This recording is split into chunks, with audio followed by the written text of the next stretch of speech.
하는 것입니다. 이런 영상을 통해서 이제 우리가 한번 주제에 대해서도 환기해보고 오늘 어떤 주제의 말씀을 전하려고 하나 이런 것도 좀 생각해 볼 수 있을 것 같아요. 그래서 앞으로 좋은 영상들을 위해서 함께 짤막짤막하게 나눌 수 있도록 그렇게 하겠습니다. 오늘 영상 본 것처럼 이 갑바도기아 지역에 저도 이제 가봤는데요. 터키에 이제 갔을 때 가봤는데 터키 수도가 어디죠, 여러분? 터키 수도가 이스탄불? 아닙니다. 앙카라예요, 앙카라. 이스탄불로 다 알고 계시는데, 앙카라인데, 앙카라에서 한 동쪽으로 한 300km 정도 이렇게 가면 있는 곳입니다. 근데, 괴레메라고도 하더라고요, 현지에서는. 근데 이 지역의 이름이 아직도 갑바도기아로 불립니다. 근데 이 갑바도기아는요, 성경에 나와요. 베드로전서 1장 1절 한번 찾아봅시다.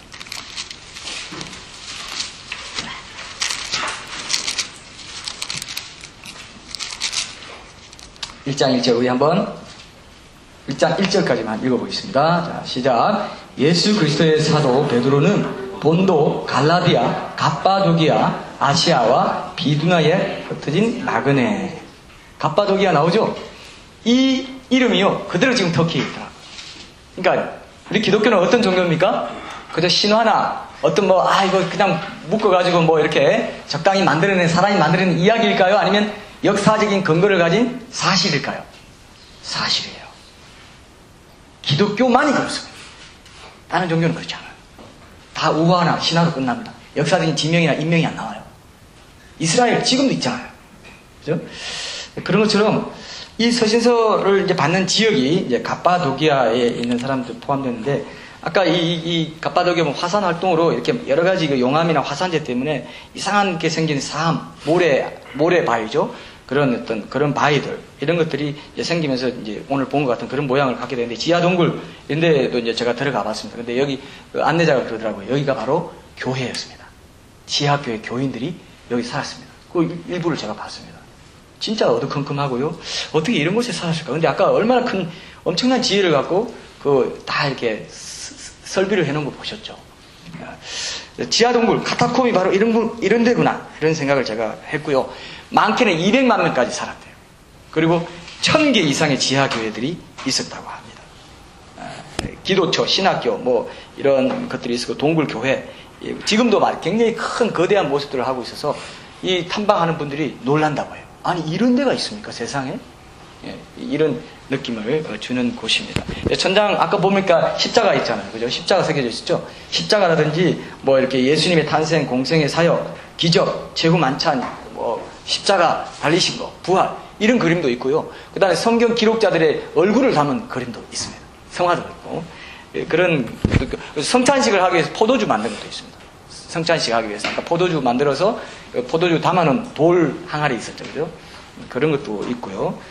이걸 보면은 오늘 본문에 베드로전서를 받았던 그 시대 사람들이 어떤 환경 가운데 있었는지 우리가 좀 알 수 있습니다. 그래서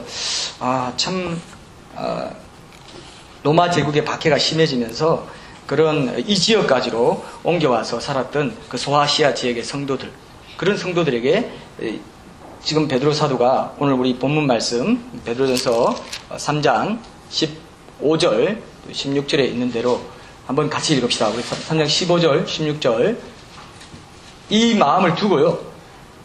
오히려 그러면 13절, 제가 14절 좀 할 거기 때문에 문맥상 13, 14, 15, 16절까지 우리 한번 함께 읽고 제가 말씀 나누도록 할게요. 시작. 또 너희가 열심으로 선을 행하면 누가 너희를 대하리요?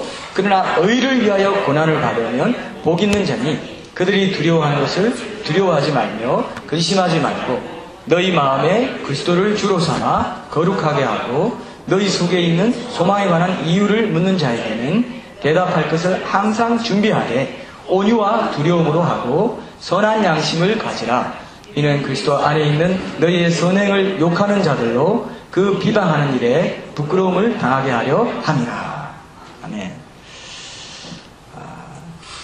아까 그런 지역에 사는 그런 사람들, 고난 가운데 있는 사람들에게 그 고난, 의를 위하여 받는 그 고난, 예수님을 주님으로 삼는 그 사람들이 받는 고난. 그 당시에는요, 로마 제국 시대는요, 신이 누구였냐면 로마 황제였어요. 주인이 누구였냐면 로마 황제였어요. 그래서 예수를 그리스도가 시인하는 자마다 이렇게 말할 때 예수님을 주라 시인한다는 것은 목숨 걸고 해야 되는 거예요. 지금같이 주님 입으로 그냥 얘기하는 정도가 아닙니다. 그 삶 전체가 주님께 드려져야 되는 것입니다. 그래서 어떤 사람들은요, 그리스도의 종이라고 표현하지 않고 그리스도의 노예라고 표현한 어떤 목사님도 계시더라고요. 너무 심하지 않나 그런 생각 들었는데, 어쨌든 종으로서 자기 정체성을 밝히는 것이 예수님이 내 주이십니다. 내 하나님이십니다. 신격화된 로마 황제 시대에 그렇게 말할 수 있다는 고난을 자처하는 것입니다. 의를 위해 받는 고난이에요. 성경에서 말하는 의는요, 중요한 여러 가지 뜻이 있는데 굉장히 가장 중요한 뜻이 뭐냐면 하나님과의 관계예요. 하나님이 내 주인이 되시고 내 하나님이 되시고 아버지가 되시고 나는 그 자녀고 종이고 백성이다. 이 하나님과의 관계, 이 거룩한 관계를 위해서 내 삶을 드리는 것, 이것이 의를 위해 받는 고난이에요. 여기 보시면 오늘 저는 이 주제로 전반부로 너희 마음에 그리스도를 주로 삼아 거룩하게 하고, 이 말씀을 오늘 이 말씀 하나 딱 전할 겁니다. 그 다음 주에 이 말씀은 워낙 우리 연구소에서 중요한 말씀이고 제일 중요한 핵심 테마로 지금 우리가 붙들고 있는 말씀이기 때문에 한 주로 다 할 수 없고, 오늘은 어떤 변증 전도자, 그럼 뭐냐, 우리가 예배자로서 어떻게 삶의 정체성을 가져야 되느냐, 그리스도를 주로 삼아 거룩하게 하는 삶, 그게 뭐냐면 14절에 보면 의를 위하여 고난을 받는 그 복을 누리는 자입니다. 그들이 두려워하는 게 뭘까요? 의를 위해 당하는 고난, 세상 권세, 로마 황제, 거기에 내가 복종해야 살 수 있어. 지금 이 시대도 뭡니까? 만몬이죠. 만몬을 내가 붙들고 만몬에 의지하고 돈에 의지해야 내가 살 수 있어. 예수님이요, 성경에서 하나님과 정확히 대등한 존재로 제시한 존재는 만몬밖에 없어요. 돈밖에 없어요. 내가 돈 없으면 난 죽어. 돈의 노예입니다. 돈의 종입니다. 하나님을 섬길래, 돈을 섬길래. 하나님과의 관계는 어떻게 되냐? 돈과 너 주종관계 있지 않니? 이렇게 말하는 이 시대도 마찬가지예요. 이 시대도 그 세태를 거슬러서 내가 하나님을 내 주로 삼고 그분을 거룩하게 한다는 건 뭐냐면 그분의 주권을 인정하는 거룩한 삶을 산다는 것입니다. 주권을 인정하라는 것입니다. 거룩하게 한다는 것은 내가 주님 닮아가는 거룩한 삶을 통해서 그분을 거룩하게 한다는 것은 주님의 주인 되심을 인정하는 삶을 살라는 거거든요. 이럴 때 이 관계, 이 주와 종의 관계를 내가 온전히 거룩하게 살아내기 위해서는 고난이 필요할 것이다. 고난이 따를 것이다, 이겁니다. 자, 내가 첫날부터 여러분 이런 말을 참 전해야 되나 이런 생각도 했습니다. 근데 성령님께서 이 말씀을 전하라고 하시네요. 우리가 복받고 우리 자녀의 복이 있다고 생각합니다. 자녀가 누릴 복이 있어요. 고난 컴플렉스에 잘못 빠지면 안 됩니다. 고난을 주십시오, 이렇게 하는 건 아니에요. 자연스럽게 하나님께서 우리가 인도하심을 받아서 그렇게 결단하고 나아갈 때 고난도 허락하시고, 고난도 아무나 받는 게 아닙니다. 복 있는 자가 고난 받는 데 되어 있습니다. 의를 위해 고난 받는 자는 복이 있다. 그래서 그렇게 하죠. 우리도 자녀의 복이 있고 우리는 복 달라고 구할 수 있다고 저는 생각합니다.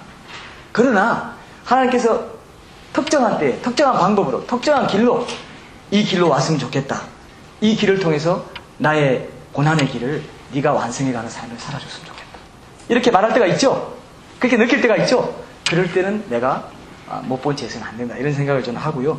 그런 면에서 우리가 앞으로 정말 하나님 말씀에 순종하는 의를 위해서 받는 고난의 삶을 자처하는 삶을 오늘 다시 한번 점검하고 돌아보는 그런 시간이었으면 좋겠습니다. 제가 이제 처음 변증전도 연구소 시작할 때요, 예수님께서 제 꿈에 나타나셨던 적이 있습니다. 저는 이렇게 이런 꿈을 자주 꾸고 그런 사람은 아닌데, 아주 가끔 특별한 인생의 전기나 이런 중요한 때에는 예수님 만나는 때가 있었습니다. 근데 그때 제가 이제 미국에서 제가 난가사랑교회 사역하고, 거기서 이제 변증의 달인이라는 책을 2005년에 성령의 말씀에서 내고, 그 이후로 이제 제가 중앙일보랑 미주 한글보에 칼럼을 썼습니다. 그래서 이거는 처음 변증하고 구원의 복음에 대해서 쓰고, 이건 내가 만들고 나면은 다 쓰고 나면 책을 내야지 하던 그 칼럼을 제가 계속 쓰고, 한국 돌아오고 뒤에도 미주 한글보에 계속 보냈어요. 그리고 다 끝날 때쯤 여름쯤에서 2011년 여름쯤에서 제가 이걸 어떻게 내나, 이걸 책으로 내야 되는데 또 말씀사실 내야 되겠구나 이렇게 생각하고 있을 때 제가 한번 잠깐 낮잠을 잤어요. 낮잠을 한번 잠깐 자는데 이제 예수님이 나타나실 것 같은 거예요. 제가 이제 그런 게 있습니다. 아무래도 이거 예수님 나타나실 것 같다. 그 생각이 드는데, 아니나 다를까, 뭐 천둥 번개가 막 치는 것 같이 막 그런 느낌이 있으면서 뭔가 중요한 분이 오실 것 같은 그런 예감이 들더라고요. 근데 아니나 다를까, 제 그 소파 옆에 딱 서시더라고요. 그래서 한마디 다 하시더라고요. 두 마디 하셨는데, 첫 마디가, 나 지금 일하러 간다. 딱 그러시더라고요. 예수님 나타나시면 보통 말씀 많이 안 하십니다. 아주 압축된 말씀 하시는데요. 나 지금 일하러 간다 하시고요. 전 그때 목양사 방진구 맡아가지고 목양사하고 뭐 제자훈련도 하고 여러 가지 전문 사역도 하고 있을 텐데 제가 열심히 일하고 있는데 그러니까 제가 이상해서 왜요? 라고 물었습니다. 그랬더니 예수님이 네가 일하지 않기 때문이다 하고 딱 사라지시더라고요.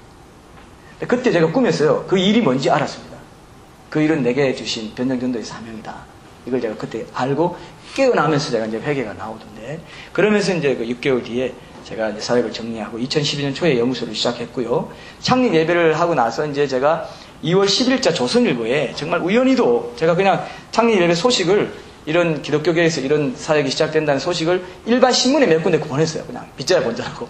근데 조선일보에서 연락이 온 거예요. 그래서 우리가 거기에 대해서 마침 변정이나 이런 것에 대해서 관심이 있었는데 니 보니까 이런 게 있네. 내가 너 한번 인터뷰하고 싶고 네 사역을 소개하고 싶고 책이나 이런 거 한번 듣고 싶다. 그러는 거예요. 그래서 와서 2시간 반 동안 했습니다. 2시간 반. 그리고 이제 그 인터뷰 기사가 나가면서 연구소가 널리 알려지고 후원 교회들도 생기고 하면서 저희가 예기치 못한 그런 후원과 여러 가지 하나님께 그 예비하신 손길을 제가 굉장히 크게 났어요. 제목은 뭐냐 하면요. 예수 몰랐던 세종대왕은 지옥 갔을까?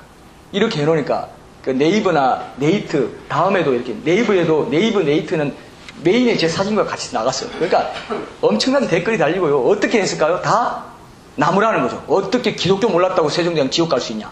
이순신 장군 지옥 갈 수 있냐? 이런 댓글들이 달렸어요. 그때 이제 그런 이렇게 연구소 사역이 어쨌든 알려지는 계기가 되고 호기심을 불러일으킨 그런 계기가 되게 해주셔서 하나님이 전 도왔다고 생각하거든요. 하나님이 시키신 사역에서는 하나님이 책임져 주시구나. 그래서 지난 3년 동안 연구소 사역 돌아보면요. 때마다 한 걸음씩 인도해 주신 여정을 경험했고요. 사역에 뭐 물질이 필요한 경우에는 희한하게 그만큼 채우시는 손길을 경험하고 여러 번 경험했습니다. 그래서 앞으로 이 사역을 통해서도 이제 이 사역, 그 말씀교회도 하나님이 시작하게 하시고 이끄신다는 걸 제가 확신하는데요. 그건 또 다른 방법으로 제게 약속의 말씀을 주셨어요. 그게 뭐냐면요. 여호수아 14장 12절에 보면 한번 찾아볼까요 우리? 여호수아 14장 12절 여호수아 14장 12절 말씀 한번 보시죠. 구약 성경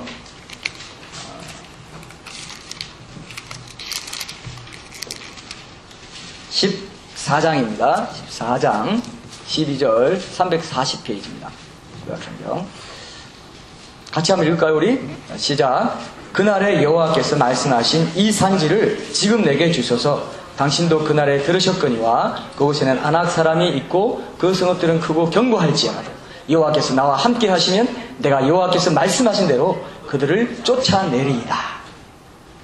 제가 아까 네이버나 네이트 이런 데서 막 공격했다고 그랬죠. 굉장히 견고해 보입니다. 굉장히 그냥 강성해 보입니다. 굉장히 기독교는 지금 막 욕을 먹고 비방을 받고 굉장히 작아 보입니다. 그러나 하나님 이 산지를 내게 주십시오. 이 산지. 변증전도가 필요한 이웃들, 오해, 걸림돌, 상처받고 교회 떠난 사람들 얼마나 많습니까? 교회 안에도 명목상의 기독교인들이 많거든요. 밖에 사람 50%, 안에 사람 50% 해서 변증적인 전도는 양육 전도에도 필요하기 때문에 이런 걸 계속 개발하고 우리가 말씀을 통해서 컨텐츠도 계속 만들고 나누고 유튜브 통해서 우리가 나눌 거거든요. 인터넷 교회의 역할도 할 수 있도록 하나님이 이끄신다고 믿는데 그렇게 하기 위해서 이 기술 담당 이 컴퓨터 전문가거든요. 손 한번 들어보세요. 이분이 이제 우리 이렇게 하나님께서 주시는 재정을 따라 좋은 카메라도 지금 장만하려고 합니다. 그래서 그렇게 우리가 계속 퍼뜨려 나가려고 합니다. 전 세계에 나갈 수 있는 거예요. 그런 비전을 주셨다고 믿기 때문에 우리가 더 정성스럽게 이 예배의 자리에 참여하고 저도 말씀도 준비하고 여러분도 그런 삶을 살기를 소원했으면 하는 마음으로 오늘 이 말씀을 나누는데요. 이 말씀을 제게 주셨어요. 이 산지를 내게 주소서. 그러니까 여호수아에게 헤브론을 달라고 할 때 전한 말이지만 하나님께 간구하듯이 하신 말이나 마찬가지죠. 근데 이 땅이 이 산지가 어디냐? 우리 교회에서는 바로 변증전도가 필요한 이웃들이고 지역적으로는 이곳 강남 지역 이 장소를 하나님이 전혀 예기치 않게 정말 허락해 주셨어요. 제가 제 아내랑 같이 기도할 때요. 하나님 개척교회를 허락하실 거면 우리가 전통적인 개척교회가 아닙니다. 우리는 정말 우리가 북카페에서, 우리 강남역에 있는 북카페에서 우리가 가톡 모임을 한 달에 한 번씩 했거든요. 왜 그렇게 했냐면은, 안 믿는 사람이 부담 없이 교회라는 생각 갖지 않고 올 수 있도록 하는 모임이었기 때문에 그렇게 했어요. 근데 그런 어떤 장소나 이런 것들을 무료로 사용할 수 있는 어떤 그런 것들을 주십시오 하고 기도했습니다. 그런데 하나님께서 딱 맞게 이 장소를 허락해 주셨다는 거예요. 여러분, 참 신기하죠, 그죠? 그래서 제가 빼도 박도 못합니다. 개척교회 안 할 수도 없어요. 야, 내가 이렇게 줬잖아. 그리고 가톡 모임 멤버들, 사랑을 붙여주고 패친들, 앞으로 그렇게 또 관심 있는 분들 또 함께 하실 수도 있고, 여러 가지 지금 터친도 지금 저기 오셨는데요. 그런 터친 아시죠? 터친 모르는, 제가 너무 앞서갔네요. 죄송합니다. 터쳤다는 게 아니고, 트위터 친구, 터친이라고, 페이스북 친구를 패친이라고 합니다. 패친 러시아 말이 아니고요.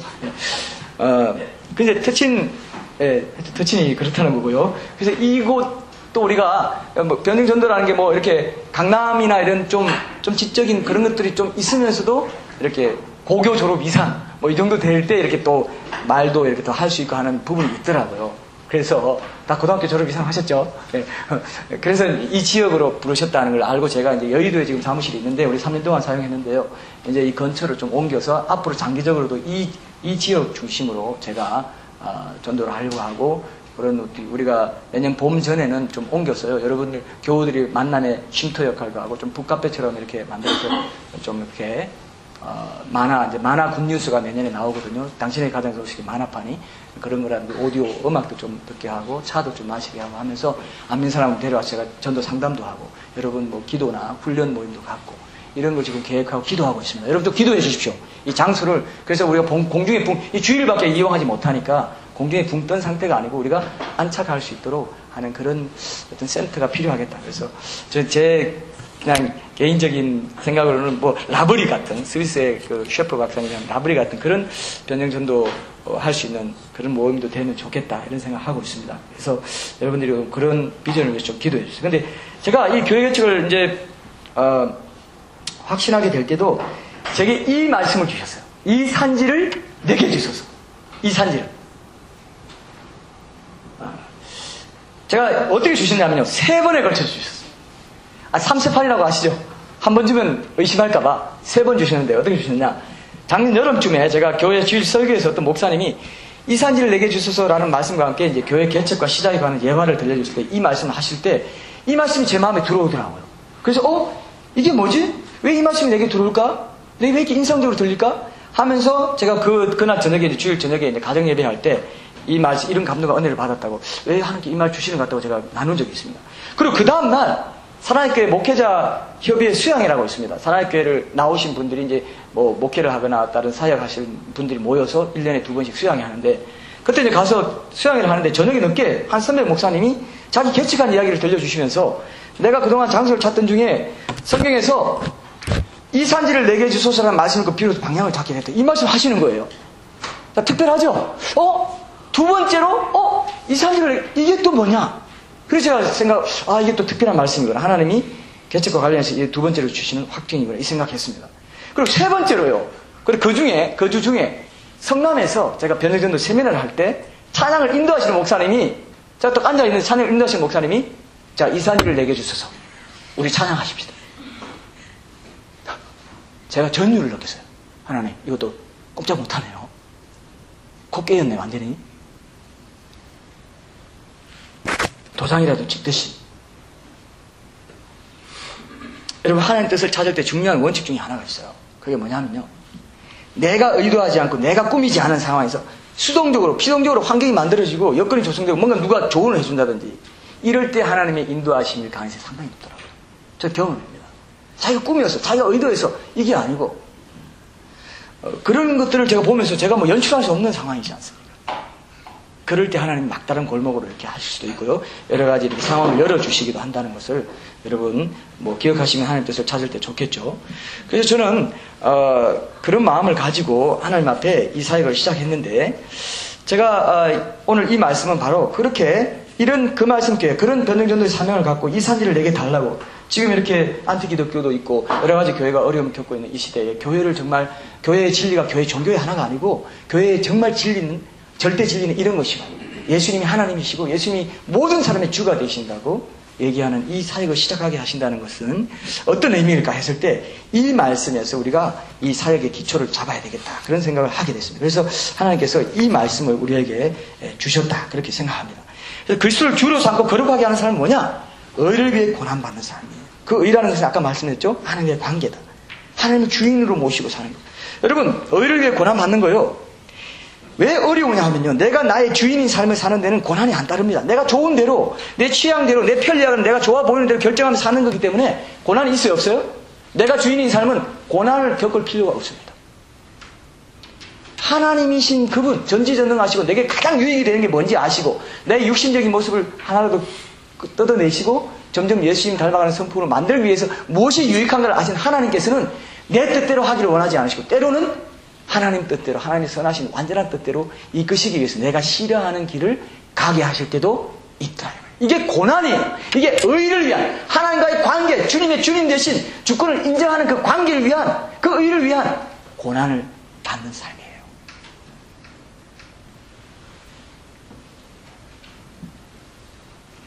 눈에 보이는 환경에 좌우되지 않는 진정 자유로운 삶을 살 수 있도록 훈련시키기 위해서 때로 그 길로 인도하러 가시는, 그래서 여러분 이렇게 있을 때가 있었습니다. 그걸 내가 거부한 것도 알잖아요. 야, 너 이렇게 해라. 한번 시도해봐. 노력해봐. 내가 도와줄게. 우리 대신 길을 안 가지고 내 등 뒤에서 내 밀어주신다는 우리 찬양 있죠? 나의 등 뒤에서 나를 밀어주세요. 앞서서 콧께서 안 가시더라고요. 나의 등 뒤에서 네가 가면 내가 도와줄게. 한 발짝만 내딛어봐. 두 번째 발 내딛을 수 있도록 힘 줄게. 이게 하나님의 방법이더라고요. 이게 우리 하나님의 내 자유의지를 존중하시고 나를 존중해 주시는 방식이더라고요. 종은 주인의 뜻보다 자기 뜻을 먼저 내세울 수 없는 사람이에요. 그런 의미에서 하나님께서 우리에게 때로 고난의 길을 가라. 하나님 나라와 의를 먼저 구해라. 그러면 다른 건 덤으로 더해줄게. 그리하면 이 모든 것을 너희에게 더해주신다. 더해주는 거예요. 덤으로 구해야 될 것을 주되게 구하고 있고 주되게 구해야 될 것을 덤으로 구하고 있으면 주객이 전도될 것입니다. 내 삶에 고난이 없고 태평하고 항상 평안하고 때로는 지루하고 미지근하고 이게 그리스도인 삶의 전부일까? 왜 그런 생각 든지 아세요? 의를 위해 받는 고난을 내가 거부했기 때문에, 거부하는데 익숙해 있기 때문에 그런 거예요. 이게 심각합니다. 오늘 한국교회 현실이. 복받아라. 기복주의로 예수님 만사가 잘 된다. 이런 얘기 다 속아 넘어가가지고 예수님 믿으면 자기를 부인하고 내 뒤를 십자가에 따라와. 예수님 분명히 그렇게 했어요. 그 고난 중에 내가 평안과 기쁨과 감사가 넘치게 해줄게. 네 마음에 큰 기쁨이 넘치게 해줄게. 기름지게 해줄게. 네 마음에 큰 평안이 임하게 해줄게. 환경에 좌우되지 않는 참된 자유를 경험하게 해줄게. 진리를 알지 진리가 너희를 자유케 하게. 그렇게 해줄게. 그게 약속인데 노 크로스 노 크라운 그 십자가를 지기 싫은 거예요. 그걸 넘어가면 그게 있는데 안 가는 거예요. 그게 우리 한계의 힘을 조금 넘어서는 거기에 하는 은혜가 있거든요. 기도도 마찬가지입니다. 여러분. 기도도 조그만 기도 뚫는 게 보통 일 아닙니다. 왜? 기도를 통해서 하나님의 은혜를 받거든요. 이 능력을 공급받아요. 주인의 원하시는 삶을 사는 건 종된 힘으로 절대 못합니다. 종의 힘으로는 안 돼요. 주인의 힘으로 해야 돼요. 주인의 힘을 어떻게 공급받아요? 기도를 통해 공급받아요. 그래서 기도해라. 기도가 은혜 받는 제일 주는 핵심, 생명의 통로입니다. 생명줄이에요. 그래서 사탄은요, 이게 영적인 싸움인 줄 알고 못하게 하는 거예요. 시간 많다고 기도하는 줄 아세요? 절대 안 해요. 사탄은요, 굉장히 지혜로워요. 이 핑계 저 핑계에서 기도 못하게 해요. 그러면 얘 생명줄 끊을 수 있다. 왜 기도를 그렇게 중시하는지 아세요?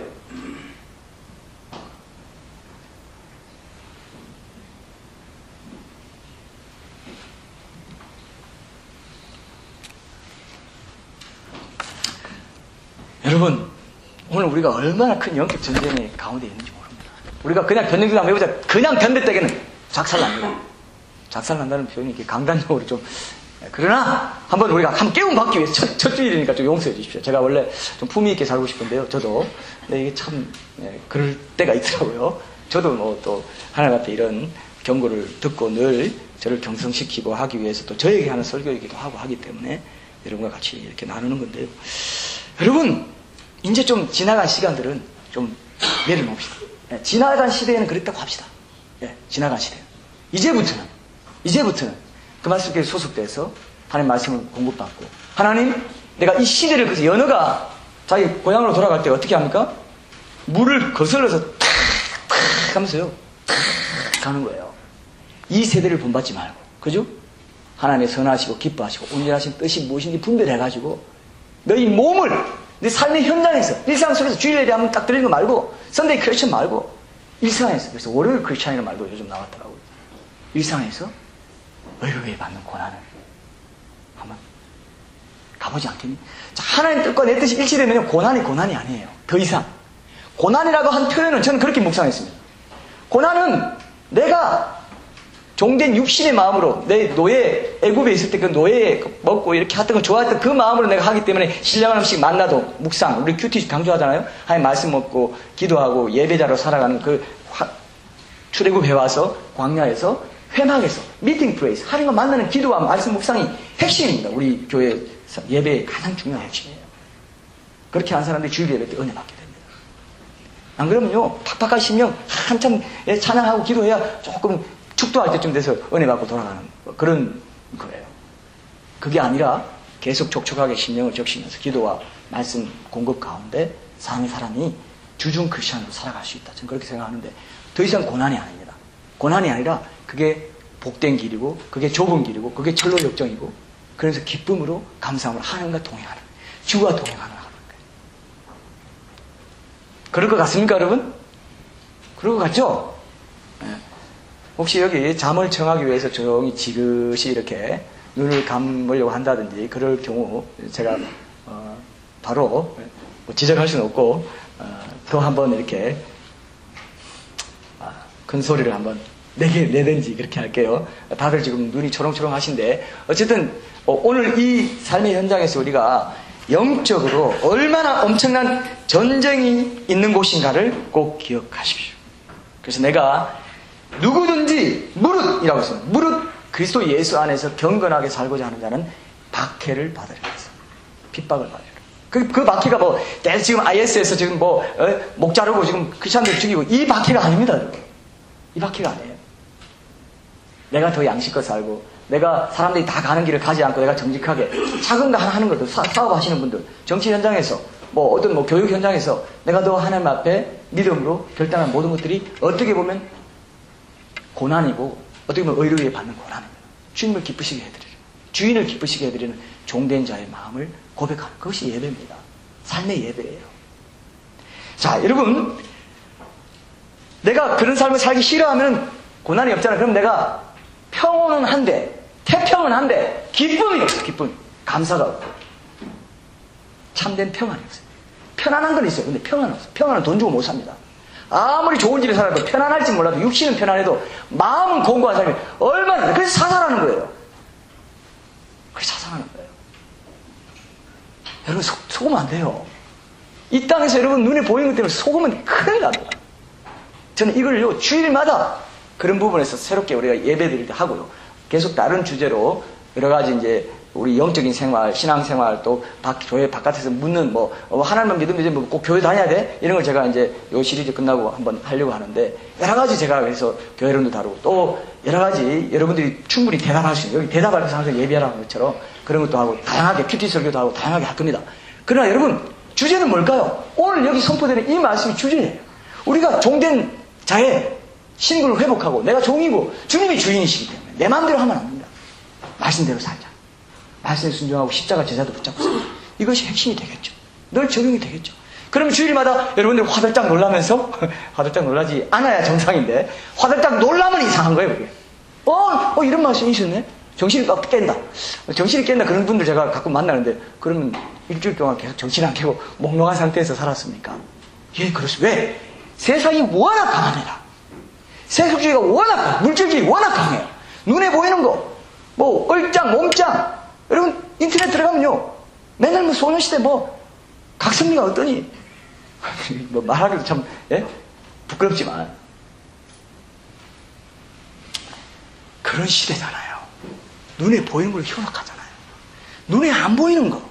영원한 가치를 위해서 내가 살아가겠다고 주인의 뜻에 주권을 인정하며 살아가겠다고. 그 통치권, 그 말씀에, 통치권이 말씀, 주권이 말씀이에요. 말씀을 걸어놓은 거예요. 그 말씀에 내가 손해보더라도, 고난이 있다 할지라도 순종하며 살아가겠습니다. 이것이 우리 삶의 핵심이 안 되면 안 돼요. 뭐, 전도는 우리가 뭐, 결론으로서 제시하는 거, 은혜가 90% 이상 돼야 됩니다. 찬양으로, 기도로, 말씀으로 은혜 받고, 그러고 나서 그 남은 10%의 어떤 결과물로 우리가 전도하는 거죠. 전도 절대 강조 안 합니다. 그러니까 우리 전도 열심히 합시다. 나가시면서 두세 장은 우리가 주중에 나눠줍시다. 뭐 이런 말을 하겠죠. 그러나 서서히 우리 마음에 충분히 달궈지고 우리 마음이 충분히 은혜로 충만해져야 하는 거지. 제가 뭐 이렇게 막 강조해서 뭐 사람 데려가라 그렇게 말 안 할 겁니다. 여러분들이 삶의 현장에서 그죠? 너 도대체 넌 무슨 비밀의 길을 그렇게 사냐? 그렇게 가파도기와 지하교회 같은 이런 힘든 상황 속에서도 어떻게 그렇게 행복하게 살 수 있냐? 어떻게 감사가 넘치냐? 도대체 뭐냐? 너희 소망에 관한 이유를 묻는 자에게 그죠? 대답할 것을 가지는 거죠. 이게 그 삶이 먼저고 그 다음에 대답은 또 이제 제가 또 다음 주에 좀 강조할 부분은 후반부인데 오늘은 의를 위해 고난받는 종의 삶이 변정 전도자의 삶이고 참된 예배자의 삶이고 이 주제 하나밖에 없어요. 기억하시겠습니까? 제가 지금 뭘 얘기했죠? 하나밖에 얘기 안 했어요. 성경에 있는 그대로. 의를 위해 고난받는 종의 삶. 그것이 세상의 물음에 어떻게 대답할 것인가? 대답은 뭐냐? 그것은 하나밖에 없습니다. 하나님께서 주신 이 좁은 길을 걸어가는 그 삶이다 이것입니다. 자, 여러분, 제가 전도만 전도하려고만 해도 집답 전도지 하나 나눠주기만 해도 하나님의 의를 이제 전파하는 그 복음을 전파하는 일만 해도요. 제가 이렇게 나눠줘 보니까 알겠더라고. 핍박받고 조롱받아. 당장. 여러분들이 에이 난 안 할래. 에이 야 싫어. 아이고 번거로워. 그래도 내가 품위가 있지. 어떻게 지하철역에서 내가 나눠줘. 안 하면 고난 안 받아요. 저기 김밥 왔네요. 예. 돈 좀 드리세요. 예. 뭐 이렇게 설교 중에 이런 말 하기가 좀 그런데 예. 잘 챙겨서. 예. 자, 어제 우리가 준비해 놓은 있어서 전도만 해도요, 여러분, 내가 안 하면 그만입니다. 안 하면 핍박 없어요. 번거로운 거 없어요. 근데 내가 오늘 그래도 내가 시간 정해놓고 내가 가서 내가 한번 나눠줘야지. 해봐요. 기쁨이 넘쳐요. 갈 때까지는 너무 힘든데 하면요, 얼마나 하나님 눈물로 주셔요.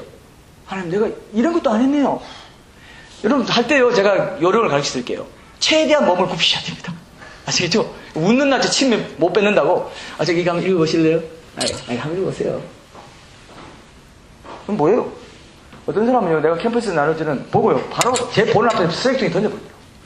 제가 나중에 다 300권 나눠준 뒤에 쓰레기통 뒤져가지고 12권 찾아가지고 다시 또 학생들 다시 너희들이 먹어. 너희들이 버린 거 너희들이 다 챙겨. 내가 쓰레기통 처음 뒤져봤어요. 복음 때문에 그렇게 쓰레기통도 뒤지게 되대요. 그게 고난입니다. 거창한 거 아니에요. 거창한 고난 받을 생각 절대 하지 마세요. 거창한 게 아니더라고요. 작은 순종이더라고요. 하나님, 내가 이걸 통해서 기쁘시게 하고 싶어요. 주님이니까요. 나는 종이니까요. 내 뜻대로 하고 싶지 않습니다. 내 뜻은 얼마든지 이렇게 하고 싶어요. 근데 주님이 이렇게 명령하시니까 주 뜻대로 하고 싶습니다. 주님 기쁘시죠? 하나님이 감동을 주세요. 그게 예배입니다. 내 영이 살아나요. 성령 충만해져요. 성령 충만하고 싶어요. 어떤 목사님은, 애들이 하영규 목사님 그런 말 하더라고요. 여러분 성령 충만하고 싶으십니까? 지금 당장 나가서 전도지 나눠주고 전도 한번 해보세요. 성령 그때부터 충만해집니다. 핍박받기 싫어합니다. 경건하게 살고자 하는데 반드시 핍박을 받는데 경건하게 안 살고자 하니까 핍박이 없어. 복이 없어. 핍박받은 자는 의를 위해 고난받는 자 복이 있다니 복을 없는 복을 차버리는 거죠. 여러분 심각합니다. 이거 심각하게 안 받아들이더라고요. 예수님은 만사가 잘 된다던데. 예, 잘 되는 복도 있습니다. 윤택함의 복 주세요. 그러나 고난을 거치지 않고 십자가를 거치지 않은 윤택함은요, 나를 결국 그죠? 함정에 다들여 버려요. 결국 하나님께로부터 떨어지게 만들어요. 우리 자녀들에게도 반드시 이거 얘기해야 합니다. 자녀들이요, 잘하는 게 있는데 뭘 잘하는 줄 아세요? 진짜 잘하는 게 있는데 믿는 척을 잘해요. 도사입니다. 도사입니다. 귀신같이 자라는 이 말은 내가 참아 못하겠고요. 도사예요. 왜? 내가 부모 때문에 교회 나왔는데 나도 믿는 척 해줄 권리는 있어. 나도. 적어도. 그러다가 제가 왜 변형인들을 강조합니까? 양주도 강조합니다. 그들에게 복음을 낯설게 전하자 이거예요. 예수님 누구신지 알려주자 이거예요. 형식적으로 매너리즘으로 들은 그 복음 말고 진짜 복음을 전하자 이거예요. 내가 죄인됨을 알고 예수님 내 구주 되신 걸 알게 해줘야 돼요. 교회 안에 들어와 있는 동안에 그렇게 안 하잖아요. 통계가 나왔습니다. 50% 이상이 자기 대학 가고 어디 뭐 사회 나가면 떠난다고요. 교회 떠나버려요. 중고등학교 시절, 청소년 시절 제가 주일학교 큐티를 왜 강조할 거냐 하면 바로 말씀이 내 삶의 주인이 되고 그 말씀대로 내가 살아야 된다는 걸 계속 강조하다 보면 하여튼 먹기 전에 하나만 강조할 겁니다. 저는. 뭐 옛날에 누가 그래도 난 한 놈만 패. 뭐 그런 어디에 주유소 습격 사건에 한 놈만 패면 예, 모든 게 정리가 된다는 거죠. 저는 하나만 팰 겁니다. 팬다는 게 아니고 하나만 강조할 거예요. 우리가 이들은 하나만 강조해도 모자라요, 사실. 우리는 많은 것들을 이렇게 지나치기 때문에 잊어버려요. 그래서 내가 암송하고, 고주권은 고주 암송하고, 계속 집중하는 거죠. 집중하고, 또 집중하고. 그러다 보면, 이거구나. 이거였구나. 이게 있었는데, 그동안 왜 내가 이걸 몰랐지? 그럼 그렇게 해주시지 않을까? 그 기도를 합니다, 저는. 기도함이 있거든요. 기도함에, 뭐 성경 위에 헌금 봉투에 쓰셔도 되지만 기도함을 만들어 왔는데 거기 기도함 저게 여러분 기도함만이 아니고 헌금함도 됩니다. 혹시 기도함인 줄 알고 헌금 전혀 안 하시고 가시면 조금 이제 저기 헌금함이자 기도함인데 저걸 사용하셔서 기도하시면 제가 그 철해가지고 기도할 거예요. 계속 주중에 여러분들 위해서 기도할 거예요. 여러분들이 이 삶을 살게 해달라고. 진짜 복받는 삶 살게 해달라고. 자녀가 좀 어려워도 자녀가 좀 좋은 대학 못 가도 그게 중요한 게 아니지. 삶에서 중요한 건 그게 아니야. 믿음의 유산 나누는 거야. 믿음의 유산 물려받는 거야. 믿음대로 사는 거야. 말씀대로 순종하는 종된 자, 참된 자녀의 복을 누리는 거야. 그걸 제가 강조하고 싶은 거예요. 저도 그렇게 살길 원할 것이고. 그래서 여러분, 하나님께서 이런 것들을 여러분들에게 선물해 주시리라 생각하고, 제 가족도 이제 개척교회 시작하면서 그렇지 않으면 겪지 않을 여러 가지 크고 작은 고난도 이제 경험하는 것 같고, 때로 영적인 시험도 있고, 여러 형태의 어려움도 있겠지만, 이 교회를 통해서 하나님께서 부르실 영혼들이 있고, 사실 사역이 있다는 걸 믿기 때문에, 그 의가 있기 때문에, 하나나라 의를 구하는 그 과정이라고 믿기 때문에, 저도 이것을 의를 위해 받는 고난을 확신하고, 이제 고난이 앞으로 오더라도 끝까지 내가 변질되지 않고 가겠다는 그런 기도를 하고 있습니다. 그래서 여러분, 저희 가정을 위해서도 기도해 주시고, 이 길에 선 것이 사실 영적으로 보면 얼마나 큰 축복인지 몰라요. 엄청난 축복이더라고요. 천국의 관점에서 보면. 영원한 천국의 관점에서 보면, 이야, 쟤들 진짜 복 받았네. 어떻게 저랬을까? 제가 이렇게 얘기하니까 좀 그런, 제가 그렇게 느낀다고요. 제가 하나님 앞에 그런 사람이 되고 싶다는 겁니다. 여러분들이 영적인 눈을 뜨시고, 그런 부분에서 고난을 기쁨으로 알고, 그 고난의 파도를 타면서, 또 고난이 와? 또 이런 거야? 그게 나를 부인한다는 게. 같이 합시다 하면, 나를 부인하는 건 같이 할 수 있는 거죠. 부인한다는 그런 겁니다. 나는 이거 하고 싶은데, 아닙니다. 나를 부인하고, 하나님의 의를 위해서 우리가 고난 받읍시다. 이렇게 하는 삶이 계속 이루어져요. 그래서 이건 기도 없이는 이루어질 수 없는 삶이라는 거 꼭 기억하십시오. 거기 보세요. 12절에 한번 봐요. 12절에 보면요. 3장 12절, 11절에 제가 한번 읽어볼게요. 악에서 떠나 선을 행하고 화평을 구하며 그것을 따라 주의 눈은 의인을 향하시고 그의 귀는 의인의 간구에 기울이시되. 의인의 간구. 자, 의를 추구하는 의인의 간구 왜 필요할까요? 아까 제가 말했죠. 종된 힘으로 할 수 없다고. 주인의 도우심, 공급해 주시는 은혜와 담대함과 용기를 가지고 할 수 있기 때문에 기도하고 사냐 안 사냐가 결국은 그죠? 오늘 결론입니다. 기도하고 사냐 안 사냐가, 의인의 간구를 들으면서 사냐 안 사냐가 결국 이 고난을 이겨내는 척경이 되냐 안 되냐입니다. 고통 가운데 있을 때 여러분 하나님께 부르짖어 보십시오. 그 믿음을 보시고 들어주십니다. 그런 경험 있으시죠? 내 고통을 인정치 않는 사람은 그런 기도와 응답을 경험치 못하겠죠. 그러나 고난이나 시험에 빠질 때일수록 하나님을 의심하지 말고, 그럴 때일수록 반드시 하나님의 확실한 속성, 하나님 사랑이시다, 신실하시다, 공평하시다, 나의 유익을 위하신다, 감당할 시험 받기는 허락지 않으신다, 합리까지 선을 주신다, 이런 걸 확실히 믿고요, 그걸 고백하면서 기도해요. 그래서 저는 고난 가운데서 일부러 이렇게 기도해요. 하나님은 신실하시고 선하십니다. 이 상황 가운데서도 하나님은 항상 신실하시고 선하시고 나의 유익을 위하실 것을 믿습니다. 이렇게 고백할 수 있죠? 이렇게 고백하는 게 첫째예요. 하나님 그 고백을 기뻐 받으시다.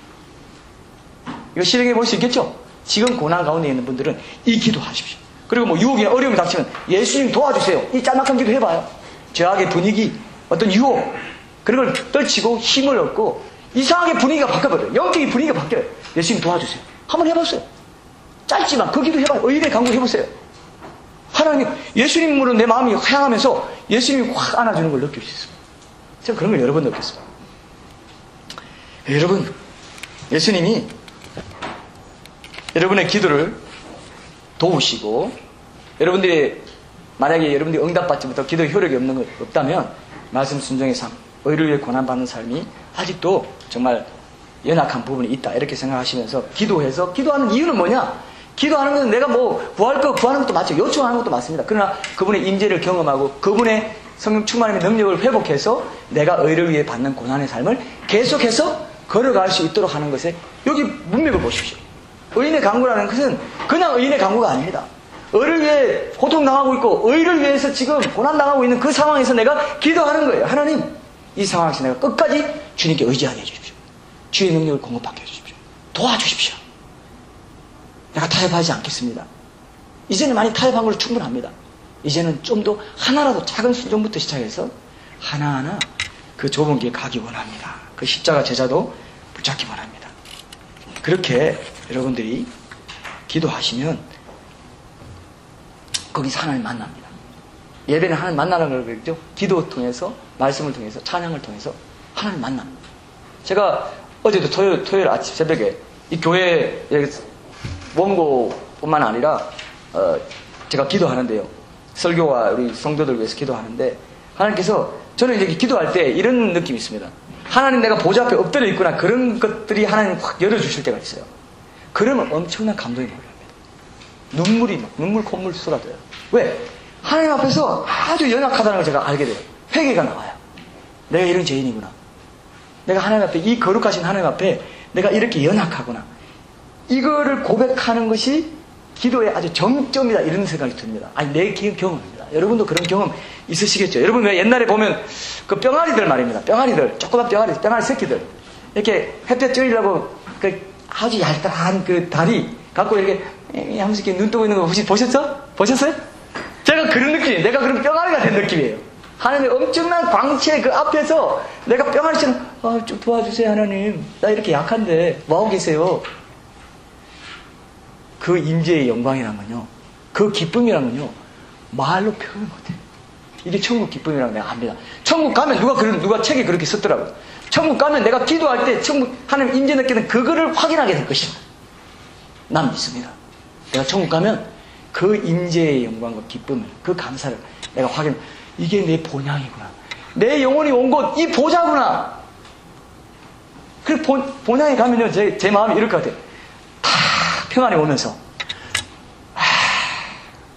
내 영혼의 본향이 이곳이고 내 영혼이 여기서 왔구나. 그러면서 모든 염려 걱정이 평안에 임하는 쉼이 오는 거예요. 영원한 평안, 영원한 쉼. 저 혼자만 또 이렇게 너무 좋아하면서 하고 있어서 조금 겸연쩍지만 그래도 전하라는 명령에 따라 전하지 않을 수 없네요. 이게 기쁨입니다. 연약한 가운데 실패하고 넘어졌어요. 그러나 또 일어납니다. 하나님 붙잡아 주세요. 의를 위해 고난받는 것 즐겁게 감당하게 해주세요. 내 부족함을 회개합니다. 연약함을 회개합니다. 내 죄를 회개합니다. 주님 도와주세요. 나아가잖아요. 하나님 그래 내가 네 마음 알아. 네 가난한 마음 알아. 네 연약함을 고백하는 그 마음 그게 예배야. 내가 그걸 제일 기뻐해. 이 아들아 내 아들아 내가 제일 기쁘다. 네 영혼이 나를 향해서 팔팔 떨면서 올라오는 그거 난 그 이상 바라지 않아. 그게 전부야. 그걸 위해서 내 아들 보내서 십자가에 달려 죽게 했다? 그 하나 영혼 얻으려고 내가 이 인류 역사와 이 온 우주, 무한해 보이는 우주를 내가 지금 경영하고 있어. 너 하나 얻으려고. 그 예배를 받으려고. 보통 일입니까? 이걸 모르고 어떻게 그리스도인, 말도 다 헛나오네요. 어떻게 그리스도인이라고 할 수 있겠습니까? 그리스도는 아니죠. 무늬만 그리스도인이죠? 선데이 크리스찬이죠? 매일매일 예배 가운데서 우리가 이것을 사모하려면 기도를 뚫어야 돼요. 기도를 뚫어야 돼요. 절대 만만치 않아요. 기도 뚫는 거 만만치 않아요. 그거 말고 딴 거 하지 마세요. 그래서 내가 전도 강조 안 한다고 하잖아요. 그거 안 하면서 뭘 하려고 합니까? 판판이 깨집니다. 그것부터 뚫으세요. 그 기쁨을 맛보십시오. 그 임재의 영광을 맛보십시오. 성령 충만의 은혜를 맛보십시오. 그거 없이는 아무것도 못해요. 종이 무슨 힘이 있어서 합니까? 주인이 능력 안 주셨는데. 그래서 간구하라잖아요. 주인께 간구하라. 주인의 능력을 주십시오. 그래야 내가 종됨을 확실히 주님께 드릴 수 있겠습니다. 의를 위해 고난받는 것. 너희 마음에 그리스도를 주로 삼아서 거룩하게 하고 주권을 인정하는 거룩한 삶을 살아라. 그러려면 의인의 간구 가운데 하나님의 긍휼의 눈을 구해라 이거예요. 주의 눈은 의인을 향하시고 그의 귀는 의인의 간구에 기울이시다. 의인이 누구냐? 의를 위해 고난받고 있는 사람이야. 그게 의인이에요.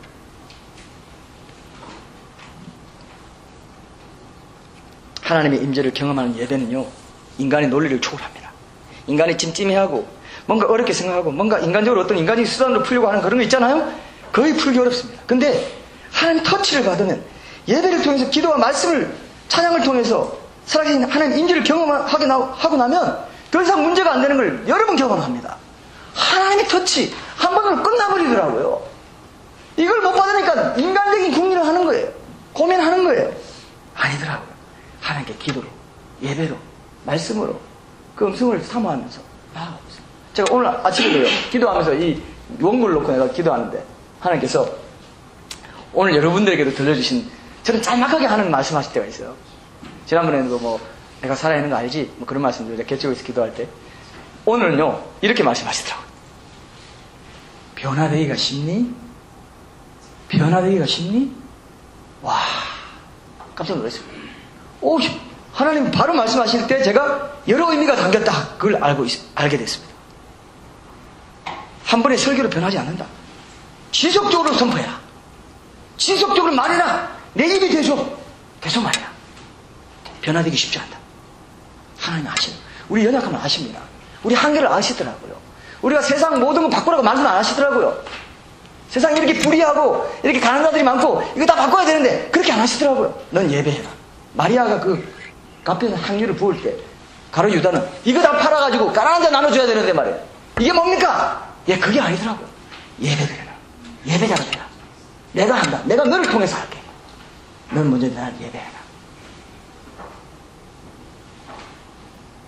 저는 우선순위가 여기라고 봐요. 그럴 때 내가 정치 영역에서, 사회 영역에서, 교육, 사업의 영역에서 정직을 행하고 의를 위해서, 주님과의 거룩한 관계를 내가 세워나가기 위해서, 그럴 때 사회에 빛과 소금이 되고 개혁이 일어난다. 그렇게 보지, 정치적인 구호, 집단적인 어떤 활동, 데모 이런 걸로 내가 한다고 생각해요. 교회가 그렇게 나서는 안 된다고 해서 개인의 예배를 통해서 그 삶의 현장에서, 자기 삶의 영역에서, 직업의 영역에서, 가정에서, 자녀들 섬기는 것을 통해서 그렇게 사회에 빛과 소금이 되고 그런 점진적인 개혁을 하라고 저는 말씀하신다고 했습니다. 그래서 우리 한계를 아십니다.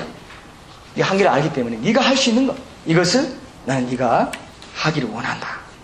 그런데 예배는 그만큼 파워풀하다는 것을 여러분 꼭 기억하시고, 오늘 우리에게 주신 하나님의 말씀, 이것을 붙잡고 다시 한번 하나님 앞에 새롭게 쓰임받는, 그래서 영적 기갈이라고 하는 시대, 말씀은 넘치고 인터넷이나 뭐 요즘 뭐 얼마나 설교 많이 듣습니까? 여러분 좋은 설교 얼마나 많아요. 그런데 왜 영적 기갈이라고 하죠? 왜 그렇죠? 내가 듣기만 하고 내 예배로 승화시키지 않고, 내 예배로 실천하지 않고, 삶의 예배, 개인 예배, 골방의 기도로, 골방의 묵상으로, 하나님 언성을 듣는 삶으로 나아가지 않기 때문에 그렇다는 것 기억하시고, 우리가 오늘 한번 이 부분을 놓고 한번 결단하는 그런 기도를 이제 하고 우리 결단의 찬양을 했으면 좋겠습니다. 우리 한번 우리 하나님 앞에 한번 기도합시다. 하나님, 내가 그동안 잘못 살아왔네요.